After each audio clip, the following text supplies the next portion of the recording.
This channel does not promote any violent, harmful, or illegal activities. All content provided by this channel is meant for an educational purpose only. MDH chana masala এখন ছোলা হোক বা বরবটি দানা, সাদা চানা হোক বা কালো, সব রান্নাই হবে অসাধারণ। MDH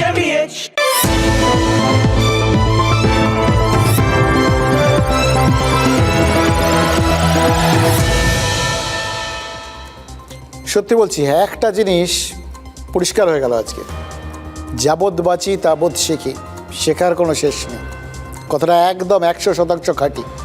এই ধরুন, ছোটোবেলায় কি শিখেছিলাম ব্যক্তি নয় সমষ্টির কথা চিন্তা করতে হবে, কারণ ব্যক্তির থেকে সমষ্টি সবসময় বড়। একদম ছোটোবেলার থেকে এটা মাথার মধ্যে মজ্জাগত করে নেওয়া উচিত। ছোটোবেলায় বাড়িতে, স্কুলে এটাই তো শেখানো ছিল, বোঝানো হয়েছিল যে স্বার্থপর হওয়া চলবে না। পরে যখন আমাদের ছেলেমেয়েরা স্কুলে গেছে, একদম কিন্ডারগার্টেন, তখনও তো দেখেছি একদম পরিষ্কার ওই ভাষাতেই তো স্কুলের ম্যামেরা শিখিয়েছেন। ওই ছোট্ট ছোট বাচ্চাগুলোকে বলা হয় টিফিন শেয়ার করো একজন আরেকজনের সাথে, যাতে তোমার মধ্যে স্বার্থপরতা না থাকে, বা সবাই মিলে ভাগ করে খাওয়ার মধ্যে একটা যে সমষ্টিগত ব্যাপার তৈরি হয়, সেটা ভবিষ্যতে অনেক বড় কাজে লাগবে। মোদ্দা কথা, শুধু নিজেরটা ভেবো না, সবারটা ভাবো, বড় করে ভাবো। কিন্তু মুখ্যমন্ত্রী তো এর ঠিক উল্টোটা শেখালেন। কি বললেন সমষ্টি নয় ব্যক্তি। বোঝালেন সমষ্টির চিন্তা ছেড়ে এই চাকরিয়ারা, শিক্ষক এবং শিক্ষাকর্মীদের ব্যক্তিকেন্দ্রিক চিন্তাটা করা উচিত। নিজের কথা ভাবুন, ওই পাশে কি হচ্ছে, আর কার কি হলো, এসব ভুলে যান। এবার এই যে একটা বক্তব্য, মানে ছোটোবেলায় দেখুন টিচাররা আমাদের শিক্ষক, বড়োবেলায় রাজনৈতিক নেতারা। এবার তিনি যখন একটা কিছু শেখাচ্ছেন, সেটা কত বড় শিক্ষা বলুন তো। বুঝতেই তো পারছেন, এতদিন ধরে যা যা শিখেছি একদম তার উল্টো, একদম বিপরীত একটা পাঠ পড়িয়ে দিলেন মুখ্যমন্ত্রী। আর এখানেই কোথাও গিয়ে মনে পড়ে যাচ্ছে যে আমরা যেটা শিখেছিলাম সেটা আস্তে আস্তে যখন বদলাতে থাকে বয়স হওয়ার সঙ্গে সঙ্গে, তার মধ্যেও তো আমরা ওই শেখাটাকে বাঁচিয়ে রাখার চেষ্টা করেছি। হয়তো বুঝেছি যে ঠিক আছে এটাই সত্যি, কিন্তু এটা বেঁচে থাকার জন্য প্রয়োজন। অনেক সময় হয়তো যেটা শিখেছিলাম সেটা পালন করিনি, পরে যেটা শিখেছি সেটা করেছি।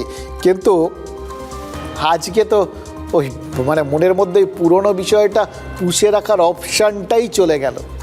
কারণ মুখ্যমন্ত্রী মমতা বন্দ্যোপাধ্যায় তো পরিষ্কার বলে দিলেন, আরে আপনি আপনারটা বুঝুন, সবার কথা ভাবার কি দরকার?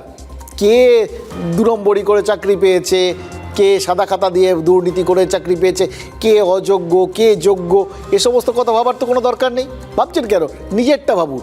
আপনি যাবেন স্কুলে, আপনি চাকরি করবেন, আপনি টাকা পাবেন ওই ডিসেম্বর মাস পর্যন্ত পাবেন, তো নিজেরটা বুঝুন। এই পাঠটা কাদের পড়ালেন? বুঝতেই পারছেন কাদের শেখালেন। গতকাল দুপুর থেকে ওই স্কুল সার্ভিস কমিশনের বাইরে যারা হত্যে দিয়ে পড়ে আছেন তাদের শেখালেন। কারণ যারা ওই সল্ট লেকে এসএসসি অফিসের বাইরের থেকে এখন পর্যন্ত এক চুল নড়েননি, তারা তো একটাই দাবি করছেন, কে দাগি আর কে দাগি নয়, অর্থাৎ কে যোগ্য কে অযোগ্য, কে টেন্টেড নয়। এই তালিকাটা এসএসসির চেয়ারম্যান একবার প্রকাশ করে দিন। আর তাদের এই দাবিটা যে মোটেও ঠিক নয়, সেটা আজ পশ্চিম মেদিনীপুর থেকে কে বোঝালেন? না, মুখ্যমন্ত্রী। পশ্চিম মেদিনীপুর থেকে বলেই একটুখানি তাকে কঠোর করে এরকম ব্যাপারটা বোঝাতে হলো, কারণ তিনি বলে দিয়েছেন তিনি যদি উপস্থিত থাকতেন এখানে, তাহলে 1 মিনিটে গোটা ব্যাপারটা সলভ করে দিতেন। কিন্তু তার বদলে ঠিক আছে, দূর থেকে একটু রিমোট পরামর্শ, কিন্তু সেটা কম গুরুত্বপূর্ণ তো নয়, খুব পরিষ্কার পরামর্শ। এবার মুখ্যমন্ত্রী কত মতো করে বোঝালেন, আর আমরা শিখলাম শাসকের সুবিধার কথা ভেবে জনতার ওই ব্যক্তিকেন্দ্রিক চিন্তাভাবনা করাটা, ওই কুপমণ্ডুক হয়ে থাকাটাই বোধহয় ভালো। তার বাইরে বড় করে ভাবলে, যদি সমষ্টির কথা কেউ ভাবতে শুরু করে এবং ভাবনাগুলো যদি একে অপরের সাথে মিলে যায়, তাহলে তো সরকারের জন্য বড় চাপ হয়ে দাঁড়ায়। ওরা যত বেশি জানে, যত বেশি ভাবে, তত বেশি বিপদে ফেলে। রাজনীতিটা এর থেকে বোঝাটা অনেক সুবিধা, জানেন তো। কারণ রাজনীতি সবসময় নিজেকে বাঁচানোর, নিজেকে সুবিধে মতো পুরো ব্যাপারগুলোকে ব্যাখ্যা করে নেওয়ার, সেইটুকুনি দেখার যাতে নিজের লাভ আছে, এটাই তো শেখায়। এটাই তো ওই গল্পের শেষে নীতিবাক্যের মতো। রাজনীতি নিয়ে ভাবুন, কারণ আন্দোলন নিয়ে ভুক্তভোগী শিক্ষক বা শিক্ষাকর্মীরা যত বেশি জানবে তত তো কম মানার চান্স। তার বদলে নিজেরটা নিয়ে ভাববে, যত বেশি কুপমণ্ডুক হয়ে নিজেদের বহির্বিশ্ব থেকে আলাদা করে রাখবে তত বেশি সরকারের সুবিধা হবে, শাসক দলের সুবিধা হবে। সরকার তো এটাই চায়, আর এটাই আজকের শিক্ষকদের জন্য শিক্ষা নাম্বার 1। আমাদের কথা কে বা জানে, আমরা ফিরেছি দৌড়ে দৌড়ে, কিছুই কোথাও যদি নেই তবু তো কজন আছি বাকি। আয় আরও হাতে হাত রেখে, আয় আরও বেঁধে বেঁধে থাকি। যারা স্কুলে পড়াতে চেয়েছিলেন তারা নিশ্চয়ই শঙ্খঘোষ পড়েছিলেন, তাই সুপ্রিম কোর্ট 26,000 চাকরি বাতিলের পর থেকেই দৌড়ে দৌড়ে ঘুরছেন।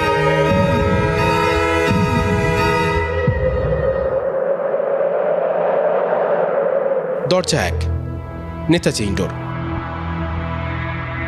সেদিনও গরম ছিল খুব।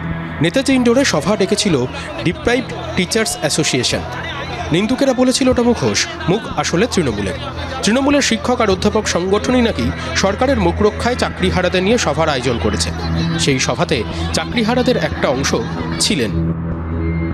দরজা 2, বিকাশ ভবন। মুখ্যমন্ত্রী বলার পরেও শিক্ষামন্ত্রীর কিছু বলার ছিল। সরকার যে পাশে আছে এটা বোঝাতে বিকাশ ভবনে চাকরিহারাদের বাছাই করা কিছু মুখের সঙ্গে মুখোমুখি বসেছিলেন ব্রাত্য বসু। দরজা 3, আচার্য সদন। সোমবার দুপুর থেকে স্কুল সার্ভিস কমিশনের অফিসের দরজায় কড়া নেড়েছেন চাকরিহারা শিক্ষকদের একটা বড় অংশ। দরজায় তারা উঁচিয়ে আসেননি, এসেছিলেন শোনা কথায় বিশ্বাস করে। নম্বর কথা হচ্ছে 21 তারিখে যেমন কথা হয়েছিল সেরকম বেরোনোর কথা। আমরা বলেছিলাম আইনি পরামর্শ নিয়ে বার করব, আমি এখনও তাতে আশাবাদী। 21শে এপ্রিল এসএসসির দেওয়া তালিকায় কে দাগি নয় সেটা পরিষ্কার হয়ে যাবে। তারপর যারা দাগি নয় তাদের বাঁচাতে সুপ্রিম কোর্টে রিভিউ পিটিশন করবে রাজ্য সরকার। এই আশায় যারা বুক বেঁধেছিলেন সোমবার রাত গড়াতেই তাদের আশায় জল ঢেলে এসএসসি বলে দেয় কোনো তালিকা প্রকাশ সম্ভব নয়। শিক্ষামন্ত্রী TV9 বাংলাকে জানান আদালতের গেরো আছে, তাই তালিকা দেওয়া যাবে না। সুপ্রিম কোর্ট যেহেতু বলেনি আমাদের যোগ্য দিতে এবং এসএসসি তালিকা দিতে, এবং এসএসসি যেহেতু এ ব্যাপারে ইতিবাচক কোনো আইনি পরামর্শ পায়নি, আমরা বলেছিলাম যে এসএসসি যদি আইনি পরামর্শ ইতিবাচক পায় তাহলে তারা দেবে। তারপরেই এক গুয়েমি, তারপরেই চোয়াল চাপা জেদ, তারপরেই মাটি কামড়ে পড়ে থাকার শপথ।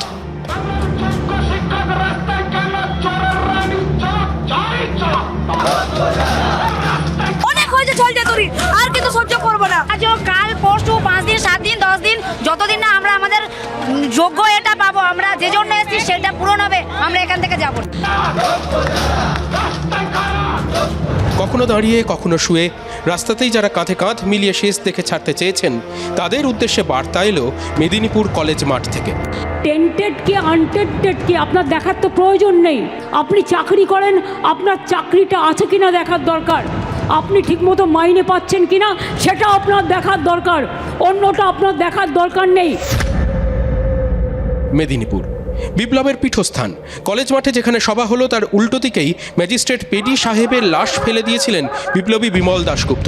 সেই মাটির কাছাকাছি দাঁড়িয়ে মুখ্যমন্ত্রী শেখালেন বিপ্লব নয়, সমষ্টি নয়, এ যুগে ব্যক্তি শেষ কথা হোক। শিখলেন কি বিদ্রোহী শিক্ষকরা?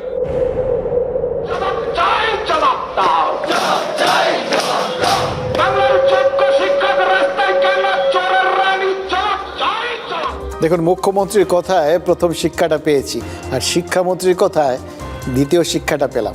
ব্রাত্য বসু তো বলে দিয়েছেন আইনি পরামর্শ পায়নি বলেই এসএসসি কোনো তালিকা প্রকাশ করছে না।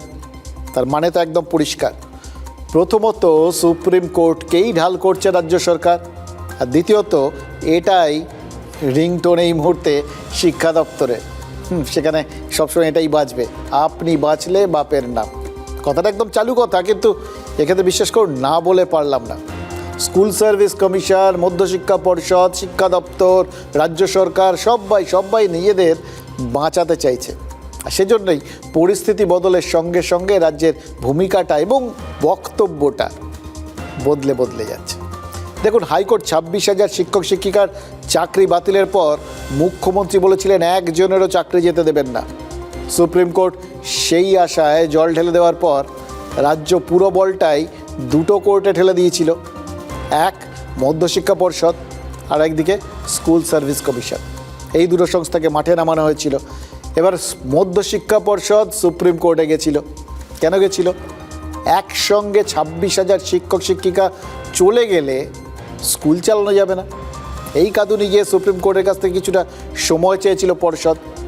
31শে ডিসেম্বর পর্যন্ত যারা দাগি নন তাদের স্কুলে যাওয়ার ব্যাপারে সুপ্রিম কোর্ট অনুমতি দিলেও একদম তো সময় বেঁধে দিয়েছে।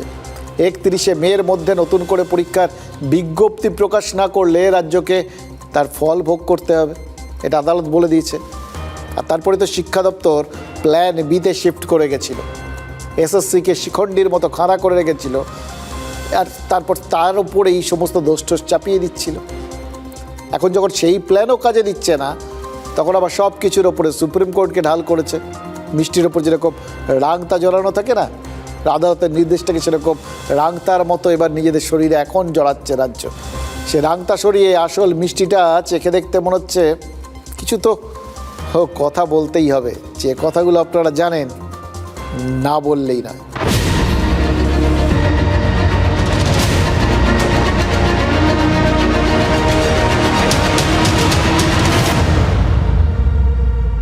দেখুন, হাজারখানা শব্দের থেকে না একটা ছবি অনেক বেশি শক্তিশালী। এটা শিখেছিলাম যখন প্রথম সাংবাদিকতা করতে এসেছিলাম। আর এখন যারা জার্নালিজম নিয়ে পড়াশোনা করে তারাও একেবারে শুরুতেই এই কথাটা শিখে নেয়।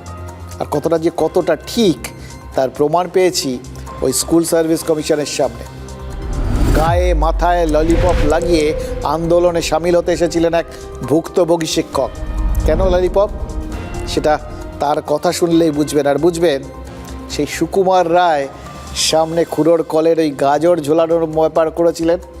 আজকের দিনেও সেই একই কল আমাদের সামনে কিছু না কিছু ঝুলিয়ে দিয়েই চলেছে। আমাদের মাননীয় শিক্ষামন্ত্রী, মাননীয় মুখ্যমন্ত্রী অনেকবার অনেক রকম প্রতিশ্রুতি দিয়েছেন। তা সেই প্রতিশ্রুতিগুলো আজকের এই রাস্তায় দাঁড়িয়ে আমার মনে হয়েছে যে এগুলো এক একটা ললিপপের সমান। আমাদের ধৈর্যের পরীক্ষা নেবেন না। এর একবার যদি বাঁধ ভেঙে যায় তাহলে এর কিন্তু অবস্থা অনেক ভয়ঙ্কর হতে পারে। তাই বলছি আপনাদের কাছে অনুরোধ, ইমিডিয়েট যোগ্য শিক্ষকদের লিস্ট তালিকা প্রকাশ করে দিন। যারা মাঝে মধ্যে প্লেনে ট্রেনে ওঠেন তারা জানেন ওই আবহাওয়া খারাপ হলে পাইলট ঘোষণা করেন কুর্সি কি পেটি বাঁধ লিজিয়ে মৌসুম বিগাড়নে ওয়ালা হ্যায়। আস্তে করে ওই সিট বেল্টটা বেঁধে নিন, সামনে কিন্তু গন্ডগোল আছে। এবার এই লালিপপ ঝোলানো ভুক্তভোগী শিক্ষকের কথাটা ওই পাইলটের মতো সতর্কবার্তার মতো নিলে কি রাজ্যের ভালো হতো? নাকি আন্দোলনকারীদের দাবি মেনে তালিকা প্রকাশ করে দিলে আবহাওয়াটা আরও খারাপ হওয়ার আশঙ্কা ছিল? দেখুন, মৌসুম বিগড়ে যাওয়ার মতো নমুনা তো কিছু কম নেই। এই ধরুন 2016 সালে যারা প্যানেলভুক্ত ছিলেন তাদের কাউন্সেলিংয়ের কথা। এবার মোট 8টা কাউন্সেলিং হয়েছিল, তার মধ্যে প্রথম 3টে হয়েছিল 1 বছরের মধ্যে, আর বাকি 5টাই হয়েছিল নির্দিষ্ট সময়ের বাইরে, অর্থাৎ 1 বছরের পরে। একটু জটিল হয়ে যাচ্ছে, তো আরেকটু খোলসা করি, তাহলে বুঝতে সুবিধা হবে। শিক্ষা দপ্তরের নিয়ম অনুযায়ী যে কোনো প্যানেলের মেয়াদ থাকে 1 বছর। তারপরে 2016 নিয়োগের ক্ষেত্রে 4র্থ থেকে 8ম এই 5টা কাউন্সেলিংই হয়েছিল প্যানেলের মেয়াদ সেই অর্থে উত্তীর্ণ হয়ে যাওয়ার পরে। এবার যে প্যানেলের মেয়াদই নেই সেই প্যানেলের ভিত্তিতে কী হবে নিয়োগ? এই প্রশ্নটা যদি আদালতের বিচার্য বিষয় হয়ে যায় আর এই ত্রুটি বিচ্যুতিটাও যদি কোর্টের নজরে চলে আসে, তখন তো আর একবার সরকারকে নিয়ে টানাটানি পড়বে। তারা আরও একটা, এটা যে তারাই করেছে, জেনে বুঝে করেছে, একটা নিয়ম বহির্ভূত বা সময় বহির্ভূত সিদ্ধান্ত নিয়েছে, সেই প্রশ্নের তো জবাবদিহি তাদের করতে হবে, বলতে হবে কেন প্যানেলের বাইরের লোকজনকে সময় পেরিয়ে যাওয়ার পর নেওয়া হলো। এবার ওই যে কালকের থেকে শুনছিলেন না, ওই যখন ওই শিক্ষকরা ভেতরে গেছিলেন এসএসসি কর্তাদের সাথে আলোচনা করতে, বেরিয়ে এসে বলেছিলেন যে তাদের জানানো হয়েছে যারা 3য় কাউন্সেলিং পর্যন্ত চাকরি পেয়েছিলেন তারাই একমাত্র স্কুলে যোগ দিতে পারবেন এবং তারাই মাইনে পাবেন ওই ডিসেম্বর পর্যন্ত। তখন তারা প্রশ্ন তুলেছিলেন, কেন চতুর্থ থেকে অষ্টম কাউন্সেলিং পর্যন্ত যারা চাকরি পেয়েছিলেন তারা কি অন্যায় করলেন? তাদের মধ্যেও তো অনেকে যোগ্য ছিলেন। এবার এইটাই তো কারণ চতুর্থ থেকে অষ্টম কাউন্সেলিংয়ে যাদের চাকরি হয়েছে এই সংখ্যাটা যেটা প্রায় 18,000, সেইটা নিয়ে যাতে প্রশ্ন না ওঠে তাই জন্যই তো প্রথম 3-এর মধ্যে গোটা ব্যাপারটা রাখার চেষ্টা করা হয়েছে। আচ্ছা, এই জন্যেই কি এত কিছু প্রতিশ্রুতি দিয়েও শেষ মুহূর্তে রাজ্য পিছিয়ে এলো? বলা যায় না, এমনিতেই রাজ্য সখাত সলিলে পড়ে রয়েছে। এরপরও যদি নতুন করে কোনো গাফিলতি সামনে আসে তাহলে তো বাঁচার রাস্তা খুঁজে বের করাই মুশকিল হবে। অতএব এখন একটা ঢাল দরকার। এই ঢাল জিনিসটা কি অদ্ভুত, অস্ত্রের সামনে থেকে বাঁচায়, প্রশ্নের সামনে থেকে বাঁচায়। প্রয়োজন যখন পড়ে কেউ ঢাল হাতে নিতে পারে, আবার কেউ কোনো কিছুকে নিজের সামনে, নিজের শত্রুকেই হয়তো ঢাল হিসেবে সামনে দাঁড় করাতে পারে। এই মুহূর্তে যখন ওই সরকারের এই এত প্রতিশ্রুতি, এত কিছু কথার পরেও যখন সুপ্রিম কোর্ট চাকরিগুলো বাতিল করে দিয়েছিল তখন প্রতিপক্ষ তো ছিল সুপ্রিম কোর্টই, কিন্তু এখন দেখুন সেই জন্য সেই সুপ্রিম কোর্টের বক্তব্যকেই ঢাল হিসেবে সামনে দাঁড় করানো হচ্ছে। আপনারা স্কুলে যান, আমি তো আপনাদের বলেছি সুপ্রিম কোর্টে আপনাদের টাকা বন্ধ করে দিয়েছিল, চাকরি বাতিল করে দিয়েছিল, কিন্তু আমরা তো রিভিউ পিটিশন করেছিলাম এবং তাতে তো আমরা বলেছি যে আপনারা মাইনে পাবেন এবং সিস্টেম অনুযায়ী মাইনে আপনাদের কাছে চলে যাবে। এর জন্য কারো প্ররোচনা দেওয়ার দরকার নেই, দাঙ্গা করার দরকার নেই, উত্তেজনা করবার দরকার নেই। 1 বছর ধরে তো আমরা চিন্তা না করে ওনার উপর ভরসা করে ছিলাম, এরকম বললে কি আমরা চিন্তা না করে থাকতে পারি? আমাদের আইনজীবীদের সাথে পরামর্শ করতে দিন, আমরা আইনজীবীদের সাথে পরামর্শ করে বাদবাকিটাও আমরা নিশ্চয়ই আবার দরকার হলে রিভিউয়ে যাব। আমার মেয়ে কালকে সকাল থেকে এখানে না খেয়ে পড়ে আছে, আমি মা হয়ে বাড়িতে কি করে থাকি, সারা রাত ঘুমাইনি, ভোরবেলা উঠে আমি চলে এসেছি মেয়ের কাছে। আমি আমার হাত জোর করে বলছি মুখ্যমন্ত্রীকে যে এদের বিষ দিক, বিষ খেয়ে মরে যাক, মুখ্যমন্ত্রী লাশ তুলে নিয়ে ফেলে দিক। যারা আপনাদের চাকরি খেয়েছে তাদের উপর ভরসা করবেন না, যারা চাকরি ফিরিয়ে দিয়েছে তাদের উপর ভরসা করুন। দুর্নীতি যদি না হতো তাহলে তো যারা কেস করেছে তারা কেস করতে পারতো না, তাই না? তাহলে এখন কারোর উস্কানিতে আমরা যাচ্ছি না। দেখুন এখানে যে এত বড় একটা আন্দোলন হচ্ছে, এখানে কিন্তু কোনো রাজনীতি না, আমরা নিজেদের স্বার্থে এসেছি। আমাদের চাকরি চলে গেছে, জীবন চলে গেছে। জানতে চেয়েছিলাম সুপ্রিম কোর্টে, বোর্ড জানতে চেয়েছিল যে কারা টেন্টেড আর কারা আনটেন্টেড আপনারা বলুন। তারা পরিষ্কার করে আমাদের একটা ডিরেকশন দিয়েছে। প্রথম ধাপে হয়তো একটা লিস্ট তৈরি হয়েছে 17,000 সামথিং, তারপর আরো কেউ সেই লিস্ট আসতে পারে। যতক্ষণ না আসছে এটা এমন কোনো কথা আমাকে দিয়ে বলানোর চেষ্টা করানো উচিত নয় যেটা মানে সুপ্রিম কোর্টে কন্টেম্প্ট হতে পারে। এটা তো ঠিক কথা। এই মুহূর্তে যা কথা হবে সব কিছুই তো ওই বলা হবে সাবজুডিস, তো গোটা ব্যাপারটা কন্টেম্প্ট অফ কোর্ট হয়ে যেতে পারে, কোর্টের বিরুদ্ধে কথা হয়ে যেতে পারে, এটা তো আর বলা যায় না। এবং এই যে ঢালটা, এটা যে কত শক্তিশালী, এর আড়ালে যে কত কিছু লুকিয়ে রাখা যায় সেটা তো আপনারা বুঝতেই পারছেন।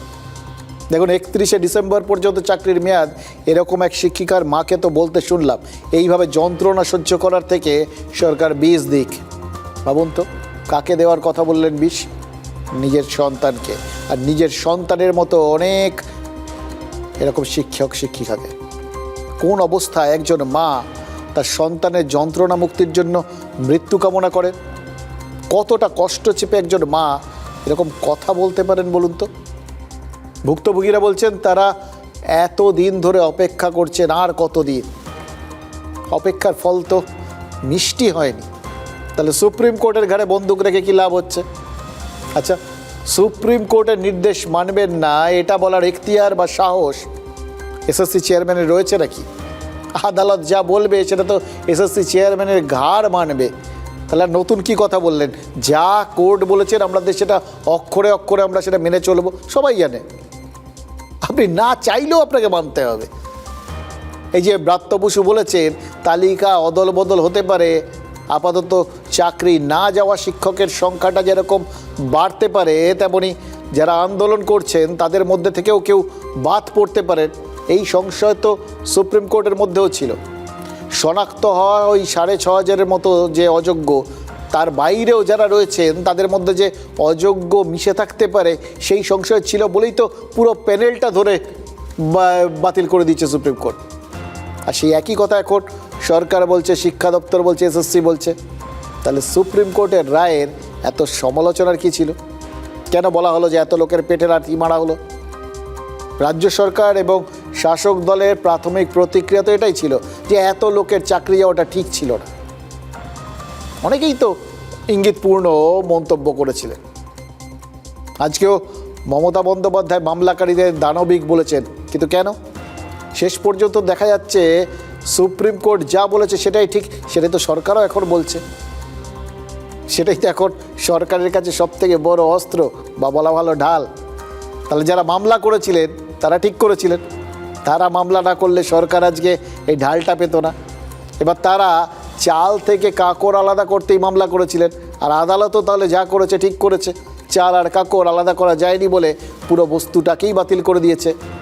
এবার এই কনফিউশন যখন শিক্ষামন্ত্রীর কাটেনি, তখন কি করে মামলাকারীদের সমালোচনা করছেন? সবাই করছেন কারণ শিক্ষামন্ত্রী যেটা বলছেন সেটা তার সরকারের অবস্থান, আর মমতা বন্দ্যোপাধ্যায় যেটা বলছেন অর্থাৎ ওই মামলাকারীদের দোষারোপ, সেটা তৃণমূল কংগ্রেস নেত্রী হিসেবে তার রাজনৈতিক অবস্থান। এবার যখন যেরকম দরকার শাসক দল সেরকম একটা ভূমিকা নিয়ে নিচ্ছে। মুশকিল কি জানেন? এই যে গোটা বিষয়টা, মানে প্রতি মুহূর্তে নিজেদের অবস্থান বদল করা, এটা সুকুমার রায় লিখে গেছিলেন সেই গেছো দাদার মতো। কখন কোথায় থেকে কেউ জানেন। এবার মনে না পড়লে এগুলো আপনারা ওই সেই সব আবল তাবল একটু উল্টে দেখে নিতে পারেন, কারণ অ্যাকচুয়ালি রাজনীতিতে যা হয় আর রাজনীতিকরা যা করেন এবং বলেন সেগুলো সব ভেবেই কি সুকুমার রায় তার ওই বইটার নাম রেখেছিলেন আবল তাবল। আমি গতকাল সন্ধ্যে থেকে কমপক্ষে 10 বার ফোনে কথা বলেছি। আমি কলকাতায় থাকলে হয়তো 1 সেকেন্ডে মিটিয়ে দিতে পারতাম, কিন্তু যেহেতু আমি মিদনাপুরে আছি, আমি রাত 12টা পর্যন্ত কথা বলেও দেখছি কেউ কেউ রিজিড আছে। অতি চালাক শব্দের উচ্চারণ করলাম তো, কোট আনকোট অতি চালাকি করছেন। 1 মিনিটে যদি সমাধান করতে পারতেন 2016 চাকরি প্রাপ্তি এখন পর্যন্ত এই বিপদে পড়ে আছে কেন?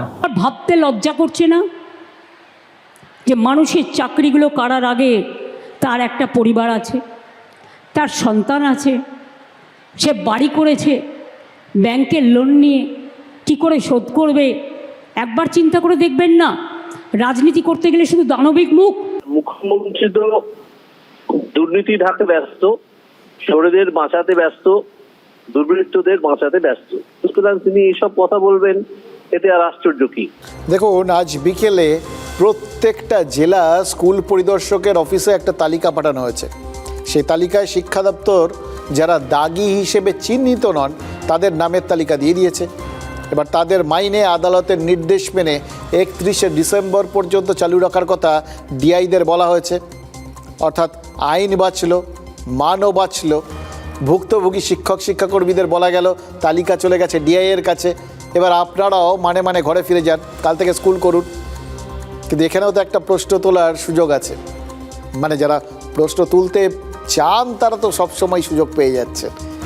রাজ্য কি আদালত অবমাননার হাত থেকে বাঁচতেই ওই পাবলিকের সামনে এই তালিকা প্রকাশ না করে ডিআই অফিসে পাঠালো, যাতে সাপ মরলেও লাঠিটা অক্ষুণ্ণ থাকে, অটুট থাকে? নাকি কোথাও গিয়ে এই বিষয়টা ওই আরেকটা ললিপপ এই আন্দোলনকারীদের সামনে ঝুলিয়ে দিল? আরে আপনারা এখানে বসে আছেন, আপনাদের নাম তো চলে গেছে ওখানে, এখানে বসে থাকলে তো দেখতে পাবেন না আপনার নামটা এখানে ওখানে আছে কিনা। সুতরাং চলে যান ডিআই অফিসে, ওখানে গিয়ে নামটা দেখুন, আর যদি আপনার নাম থাকে তাহলে টুকটুক করে বাড়ি চলে যান, কাল থেকে চাকরি করবেন। মানে মোদ্দা কথা হচ্ছে আরেক ধরনের ডিভাইড অ্যান্ড রুল, মানে আস্তে আস্তে যাতে এই ভিড়টা এখান থেকে ডিআই অফিসের নামে বাড়িতে পাঠিয়ে দেওয়া যায়। সরকার কি সেটাই চেষ্টা করছে? সুপ্রিম কোর্ট এটা করতে বলেননি আমাদের, কোনো তালিকা প্রকাশ করা, এটা সুপ্রিম কোর্টের কোনো ডিরেকশনে নেই। সুপ্রিম কোর্ট না হয় যোগ্য অযোগ্যের তালিকা প্রকাশ করতে বলেনি, কিন্তু আদালত তো কবেই সমস্ত পরীক্ষার্থীর ওএমআর শিট আপলোডের নির্দেশ দিয়েছে। তার কি হলো? এপ্রিল 2024 3টে হার্ড ডিস্কে থাকা ওএমআর শিট ওয়েবসাইটে তোলার নির্দেশ দিয়েছিল হাইকোর্ট। এপ্রিল 2025 কলকাতা হাইকোর্টের সেই রায়ও বহাল রেখেছে সুপ্রিম কোর্ট। 3রা এপ্রিল সুপ্রিম রায় বেরিয়েছে। 22শে এপ্রিল পার হয়ে গেল, এখনো কেন ওএমআর আপলোড করলো না এসএসসি? লুকোছাপা কিসের? হার্ড ডিস্কেই প্রাণ ভোমরা, বারবার বলেছেন প্রাক্তন বিচারপতি Abhijit Gangopadhyay. OMR sheet publish হয়ে গেলেই বোঝা যাবে কে সাদা খাতা, কে ভুল উত্তর দিয়ে ঠিক নম্বর পাওয়া, আর কারা সত্যিকারের পরীক্ষা দিয়ে উপযুক্ত নম্বর পেয়েছে। দুধ কা দুধ পানি কা পানি হয়ে যাবে।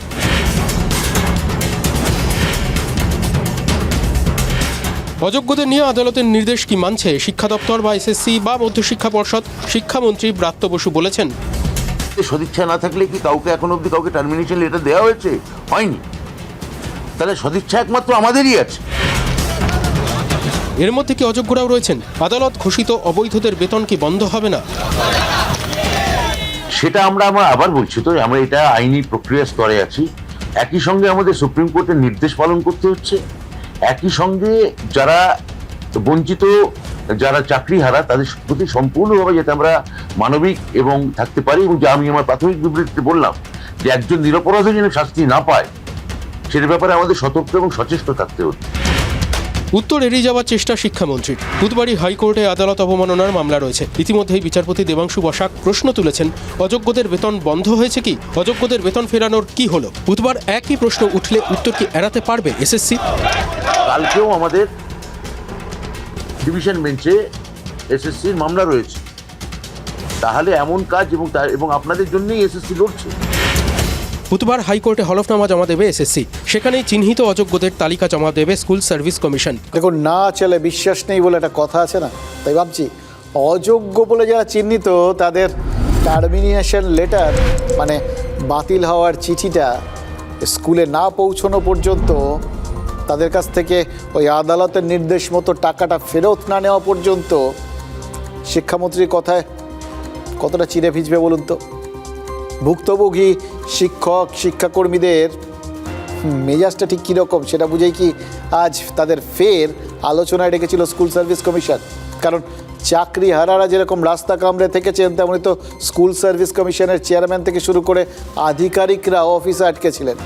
আন্দোলনকারীরা তাদের বেরোতে দেননি, এমনকি খাবার দাবার বেরোতে পাঠাতে দেননি। পুলিশ মানবাধিকার টানবাধিকার এরকম অনেক কিছু বলেছে, কিন্তু আন্দোলনকারী ভুক্তভোগী শিক্ষকদের মন গলাতে পারেনি। ফলে তারা যে ফাঁপড়ে পড়েছেন এটা এসএসসি কর্তারা বুঝতে পেরেছেন। আর 2, জল মাপার কাজটা করেছেন রাজনৈতিক নেতারা। এবার রাজনীতির ফিতে বলছে এই আন্দোলনটাও ক্রমশ তিলোত্তমা আন্দোলনের মতোই একটা বৃহত্তর আন্দোলনের চেয়ারে নিতে পারে। কারণ জুনিয়র ডাক্তারদের সংগঠন থেকে শুরু করে বিভিন্ন সংস্থা এদের পাশে দাঁড়ানোর কথা বলেছে। তার সাথে একটা জিনিস মনে হচ্ছে জানেন তো, এই আন্দোলনটা কিন্তু কিছু জায়গায় ওই তিলোত্তমা আন্দোলনের থেকে আলাদা। কেন বলছি ভেবে দেখুন।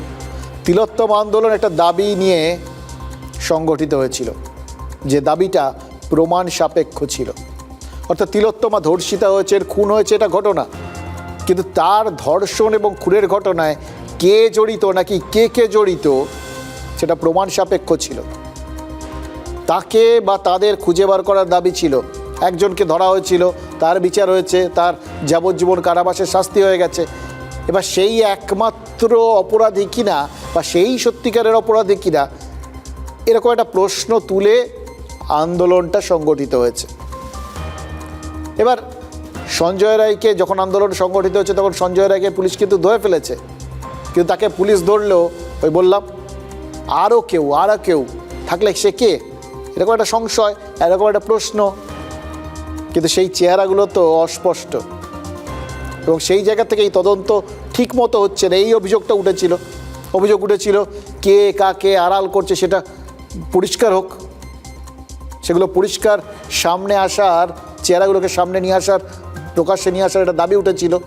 সরকার সেই সদিচ্ছা দেখাক। এবার এই প্রত্যেকটা দাবি দেখুন, এগুলো কিন্তু সবকটা কোনো একটা ধারণার থেকে, স্পষ্ট কোনো নির্দেশিকা নেই, কোনো রূপরেখা নেই, নির্দিষ্ট করে কি হতে চলেছে বা কী হওয়া উচিত তার কোনো পরিষ্কার ছবি নেই। সবটাই প্রমাণ সাপেক্ষ এবং একটা ধারণার বশবর্তী হয়।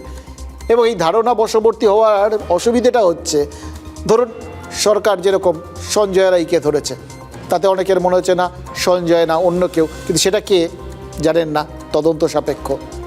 কেউ আড়াল করছে, কাউকে আড়াল করা হচ্ছে, কারা? তদন্ত সাপেক্ষ। তদন্ত ঠিকমতো হচ্ছে না, তদন্ত ঠিকভাবে হওয়ার মানেটা কি? এটাও তো একটা অদ্ভুত ব্যাপার। তদন্ত হয়ে ধরা যাক সংখ্যাগরিষ্ঠের পছন্দ মতো কিছু একটা সিদ্ধান্ত হলো, কিন্তু কেউ কেউ তো বলবে এই তদন্তটা ঠিক হয়নি। ফলে এই বিষয়গুলো যেহেতু অনেকগুলো যদি কিন্তু অস্পষ্ট ছবি এর ওপরে দাঁড়িয়ে, তাই জন্য এই আন্দোলনটাকে স্তীমিত করে দেওয়ার রাস্তাটা সরকার সহজে পেয়ে গেছিল, শুধু একটু ধৈর্য ধরতে হয়েছিল। কিন্তু এই চাকরিহারা শিক্ষকদের আন্দোলনটা, এটা তো একদম সুনির্দিষ্ট। প্রথমত এই চাকরি যাওয়ার পেছনে যে একটা দুর্নীতি হয়েছে সেটা প্রমাণিত, কি দুর্নীতি হয়েছে সেটা প্রমাণিত এবং নির্দিষ্ট। কিভাবে দুর্নীতি হয়েছে, কিভাবে লোকজন সাদা খাতা জমা দিয়েছে, ওএমআর শিট বদলেছে, এগুলো সব নির্দিষ্ট, পরিষ্কার। এতে যে প্রচুর টাকার লেনদেন হয়েছে সেটা পরিষ্কার।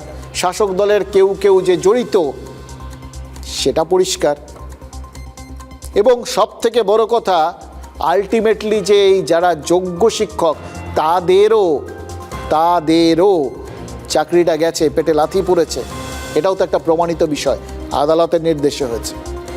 এবং খেয়াল করে দেখুন, এই যে একটু আলাদা, এটা তো এখন থেকে নয়, এটা একদম শুরুর থেকে।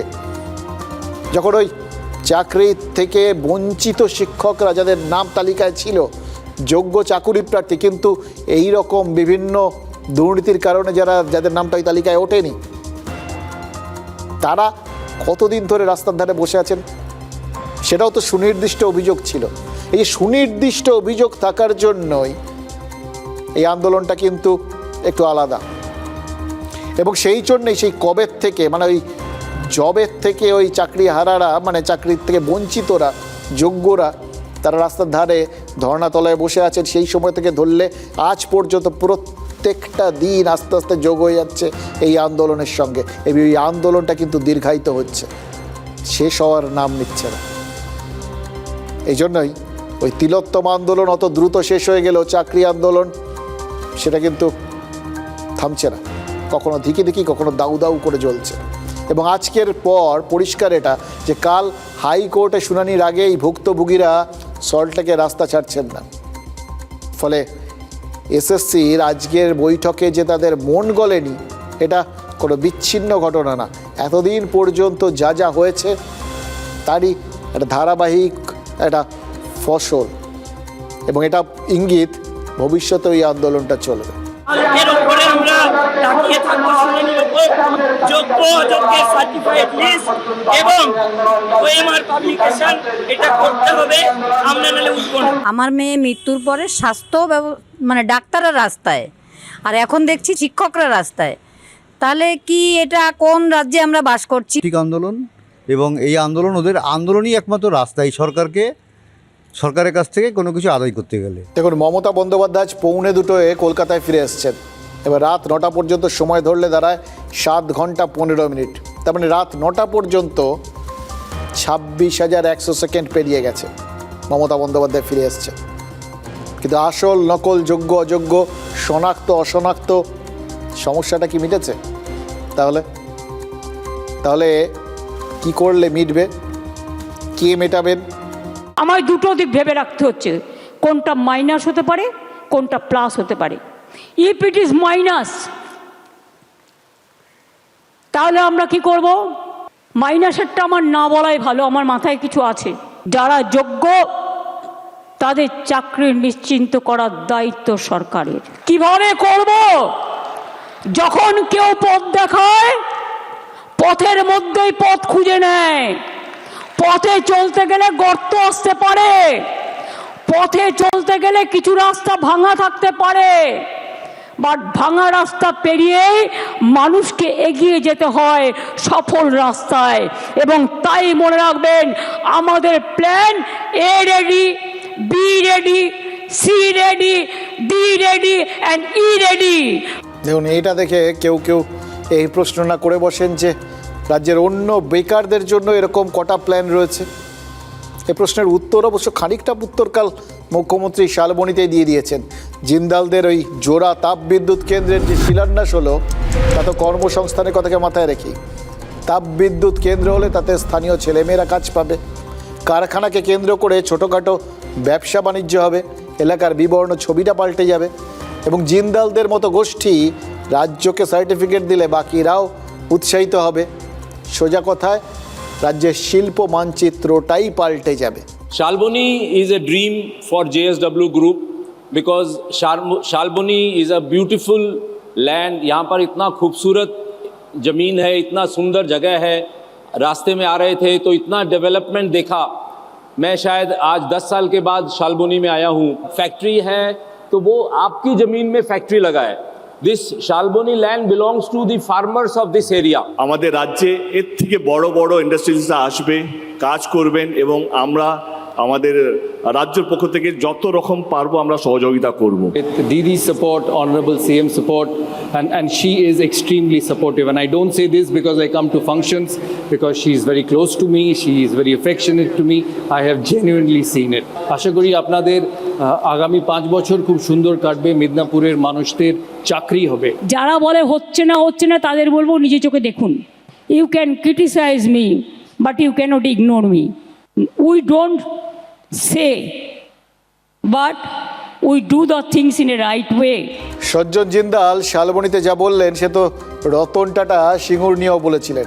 ভয় পাবেন না, সিঙ্গুর থেকে শিল্পবিদায়ের সেই বুক ভাঙা রেকর্ড আর বাজাবো না, কিন্তু রেকর্ড ঘাঁটতে গিয়ে তো চমকে উঠছে। শালবনীতে শিলান্যাসের রেকর্ড, সেটাও তো সেই বৌদ্ধ যুগ থেকেই শুরু। সজ্জন জিন্দাল কি বললেন, তিনি 10 বছর পর শালবনীতে এলেন। 10 বছর আগে, এখন যদি 2025 চলে মানে 2015 সাল, শালবনীতে জিন্দালদের সিমেন্ট কারখানা রয়েছে। আসতেই পারেন, কিন্তু তার আগে আসেননি, এসছেন তো বটেই। মনেও আছে, উল্লেখটা করেননি কারণ সেই দিনের সেই উল্লেখ করার পরের যে পরিস্থিতিগুলো সেগুলো তাদের কাছে দুঃস্বপ্নের মতো। শালবনীতে সেখানে তো 2008-এর 2রা নভেম্বর তিনি ওখানে তো স্টিল কারখানার একটা শিলান্যাস হয়েছিল। বুদ্ধদেব ভট্টাচার্য ছিলেন, আর সেখান থেকে ফেরার পথেই তো বুদ্ধদেব ভট্টাচার্যের কনভয়ে মাওবাদী হামলা হয়েছিল। এবারে ইস্পাত কারখানা উদ্বোধন শেষ করে যখন ফিরছিলেন, তার আগে যে বিস্ফোরণটা, রাস্তায় যে বিস্ফোরণটা, সেই বিস্ফোরণটার একটু আগেই তো ওখান দিয়ে পার হয়ে গেছিলেন সজ্জন জিন্দালের স্ত্রী। ভাবুন তো, এই যে গোটা বিষয়টা, এটা তো তাদের কাছে একটা দুঃস্বপ্ন হয়ে থাকারই কথা, সেটা ভুলে যেতে পারেন তিনি। কিন্তু শালবনীতে সেই ইস্পাত কারখানার কী হলো? হয়নি। জমিটার কী হলো? জমিটার একাংশে সিমেন্ট কারখানা হয়েছে। জোড়া পাওয়ার প্ল্যান্টের জন্যও কিছুটা জমি লাগবে, আর বাকি জমিতে সৌরভ গাঙ্গুলির ইস্পাত কারখানা হওয়ার কথা ছিল। পরে জানানো হয় যে গড়বেতায় ইস্পাত কারখানা হবে। সজ্জন জিন্দাল বলেছেন বাদ বাকি জমিতে শিল্প পার্ক হবে। তাহলে সিঙ্গুর যদি শিল্পের বদ্ধভূমি হয়, শালবনীকে কি ইস্পাত শিল্পের বারমুডা ট্রায়াঙ্গেল বলা যায়? আটলান্টিক মহাসাগরের সেই 3 কোণা রহস্যময় এলাকা, যেখান থেকে জাহাজ, উড়োজাহাজ সব নাকি উধাও হয়ে যায়। শালবনী কি ইস্পাতের জন্য এরকমই রহস্যময় এলাকা, যেখানে ইস্পাত প্রকল্পের শিলান্যাস হয়, বারবার হয়, কিন্তু তারপর অদ্ভুতভাবে হারিয়ে যায়। অনেকে বলে কোথায় শিল্প, কোথায় শিল্প, ওটা তো একটা গল্প। আমি বলি হ্যাঁ, সবটাই তো তোমরা গল্প দেখো। শিল্পকে শুধু গল্পের পর্যায়ে ফেললে হবে না, শিল্প তৈরি করাটা অবশ্যই মনে রাখবেন কর্মসংস্থান সৃষ্টি করে, আর্থিক উন্নয়ন করে। আজকে শালবনীতে গিয়ে বাংলার বেকার যুবদের ধাপ্পা মারতে তার সময়ের অভাব হয়নি। শুধুমাত্র এই প্রজেক্টেই 15,000 মানুষের কাজ হবে, कंस्ट्रक्शन वर्कर सब कुछ मिलिए। तो वो आपकी जमीन में फैक्ट्री लगा है। This Salboni land belongs to the farmers of this area, so therefore each one of you must get employment in this land. বাংলার মুখ্যমন্ত্রী বলছে 15,000 লোকের চাকরি হবে, আর কোম্পানির মালিক বলছে 5,000 লোকের চাকরি হবে।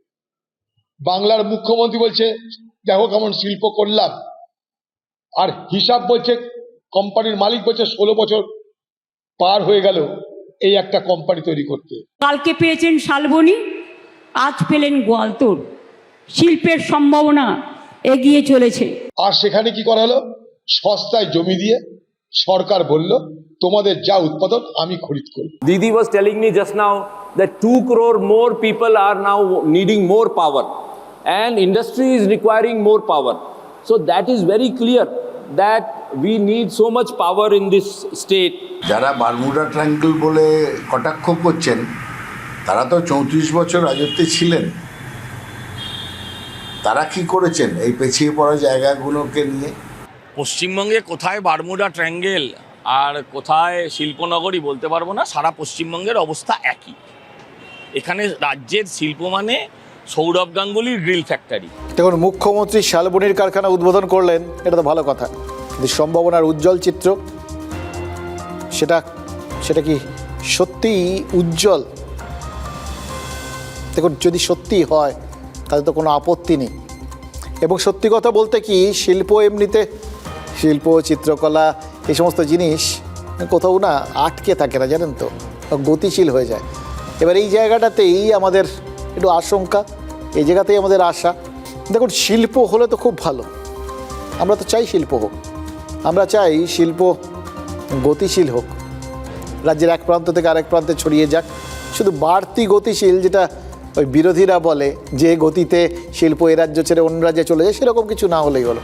দেখুন, সব কিছুতে এটা দেখে শেখার মতো বিষয় থাকে, তাই না? সরকার আমাদের দেখাতে চাইছে, সজ্জন জিন্দাল দেখাতে চাইছেন কিভাবে আস্তে আস্তে শিল্প হচ্ছে, এখানে আরও কত শিল্প হবে।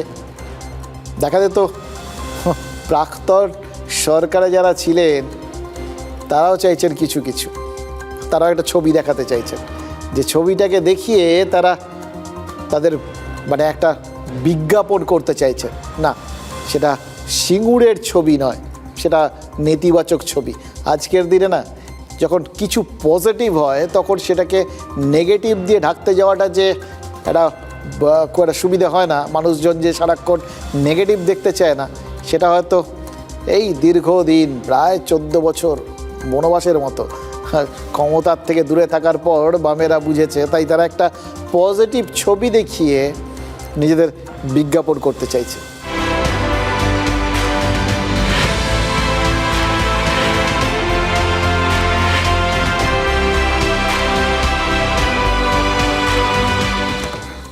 দেখুন, ব্রিগেডের সভা শেষ, সেই সভা স্থল যিনি প্রধান বক্তা ছিলেন তিনি ঝাড় দিচ্ছেন।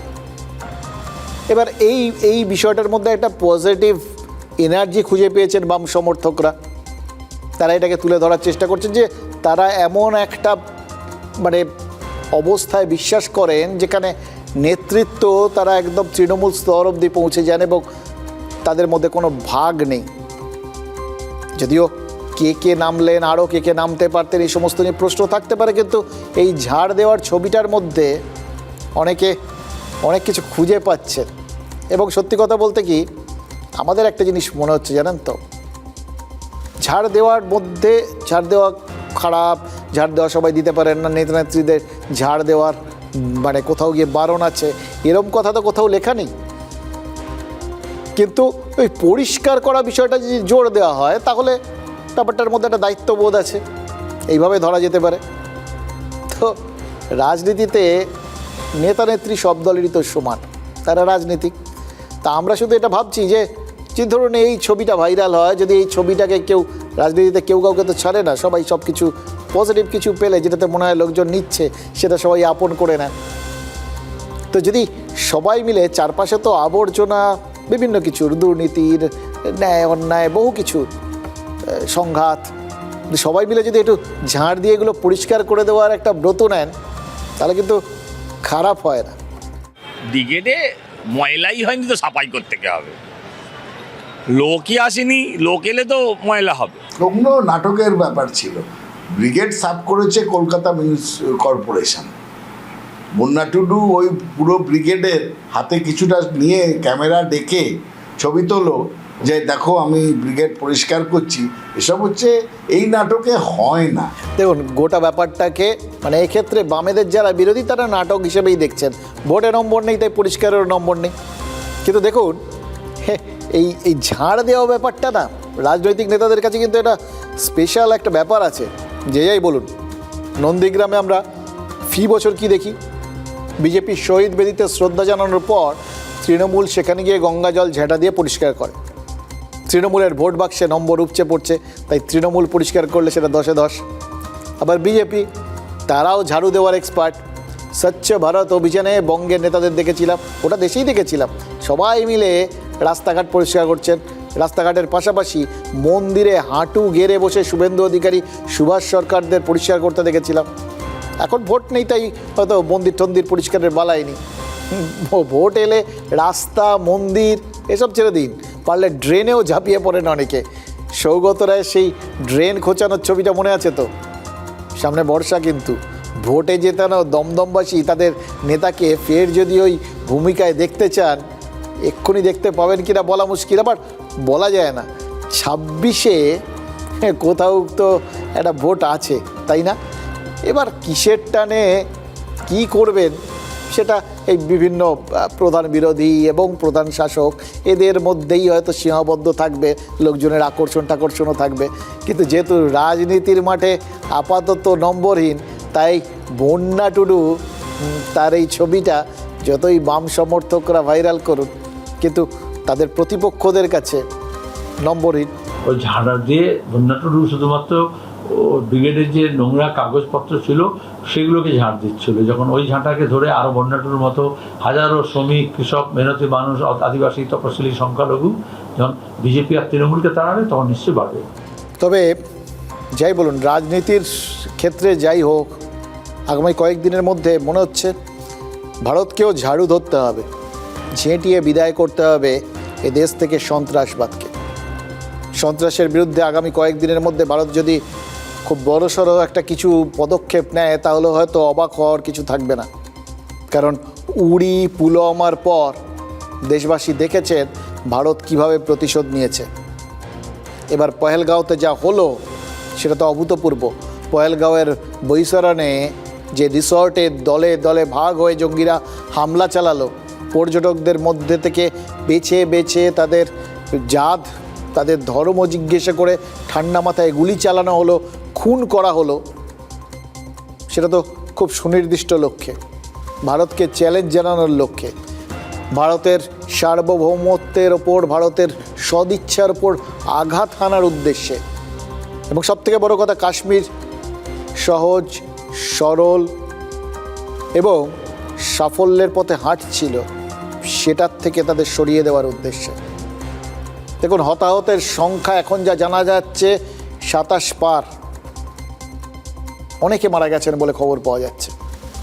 কাশ্মীরে সন্ত্রাস মাথাচাড়া দিয়েছে 8 দশকের শেষ থেকে। কাশ্মীরি পণ্ডিতদের তখন নির্বিচারে হত্যা করা হয়, কাশ্মীরের জনবিন্যাসটা বদলে ফেলা হয়। কিন্তু তারপরেও দেখুন, পর্যটকদের উপর হামলা হাতে গোনা কয়েকবার হয়েছে। 2008 সালের 26শে নভেম্বর আজমল কাসাবরা যেদিন মুম্বাইয়ে হামলা চালায়, সেদিন দুপুরে শ্রীনগরে ট্যুরিস্ট বাসে গ্রেনেড হামলা হয়েছিল। গত বছর রিয়াসিতে পর্যটকদের বাসে হামলা হয়েছিল। কিন্তু পহেলগাঁওয়ের রিসর্টে যা হয়েছে সেটা তো জঙ্গিদের এই মাঝে মধ্যে একটা চেষ্টার মতো কিছু না, এটা ঠান্ডা মাথায় একটা পরিকল্পনা, চ্যালেঞ্জ ছুড়ে দেওয়া, পর পর খুন। ভাবলেই শিউরে উঠতে হচ্ছে, জানেন তো। পর্যটকরা জানিয়েছেন তাদের নাম, ধাম, পরিচয় জিজ্ঞেস করে গুলি করা হয়। এর মানে কি ব্যাখ্যায় যাচ্ছি না, কিন্তু কোনো কাশ্মীরি সাংবাদিক একে গণহত্যা আখ্যা দিয়েছেন। তাও কোন পরিস্থিতিতে? মার্কিন ভাইস প্রেসিডেন্ট জেডি ভ্যান্স যখন ভারত সফর করছেন ঠিক তখন। আর প্রধানমন্ত্রী নরেন্দ্র মোদী সৌদি আরবের মক্কায় রয়েছেন। সৌদি প্রশাসনের সাথে বাণিজ্যিক চুক্তি নিয়ে আলোচনা ছাড়াও তার হজ যাত্রায় ভারতীয় কোটা বাড়ানোর দাবি নিয়ে আলোচনা হওয়ার কথা। 2016-এ উড়িতে সেনা ক্যাম্পে হামলা হয়েছিল, 2019-এ পুলওয়ামায় আধা সেনার কনভয়ে হামলা হয়েছিল। কিন্তু রিসর্টে ঢুকে নিরস্ত্র নিরাপরাধ পর্যটকদের নির্বিচারে গুলি করে হত্যা করার মতো ঘটনা কখনো হয়নি। यहाँ पर अटैक हुआ आतंकवादियों का, हम लोग बाल बाल बचे हैं, मगर परमात्मा रक्षा करेगा।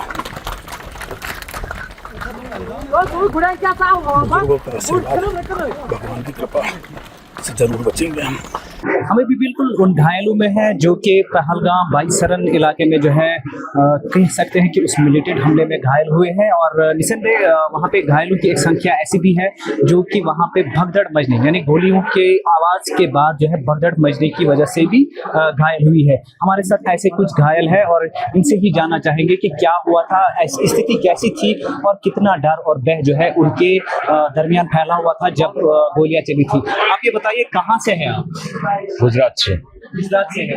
तो किस तरीके से जब आपने गोलियों की का शोर सुना तो कितना डर गए आप? और बहुत डर गया, बहुत डर गया।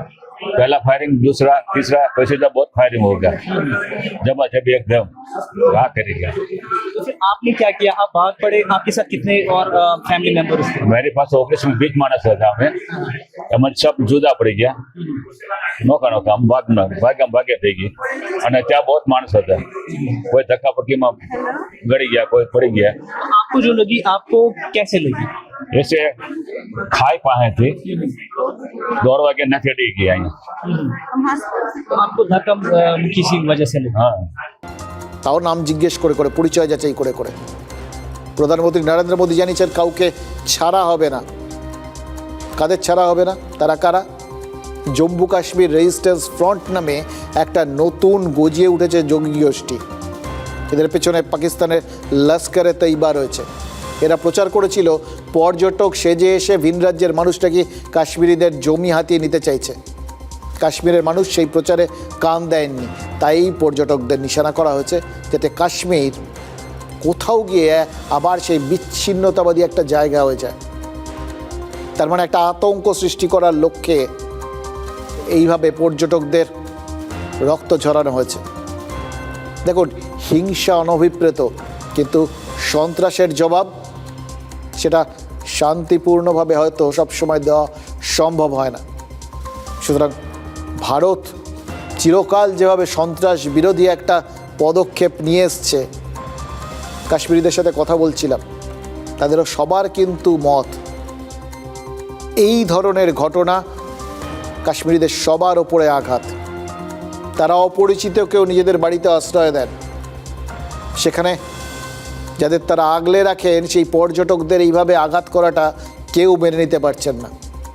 সুতরাং জনবিচ্ছিন্ন হয়ে যাওয়াটা এই সন্ত্রাসবাদীদের কাছে কিন্তু জাস্ট সময়ের অপেক্ষা, আর অপেক্ষা এর যোগ্য জবাব দেওয়ার।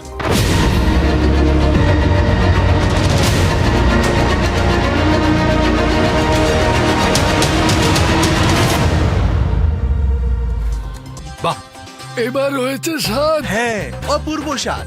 এমডিএচ এর চাঙ্কি চাট মশলা, জীবনে আসল স্বাদ জাগলো। আসল মশলা এমডিএচ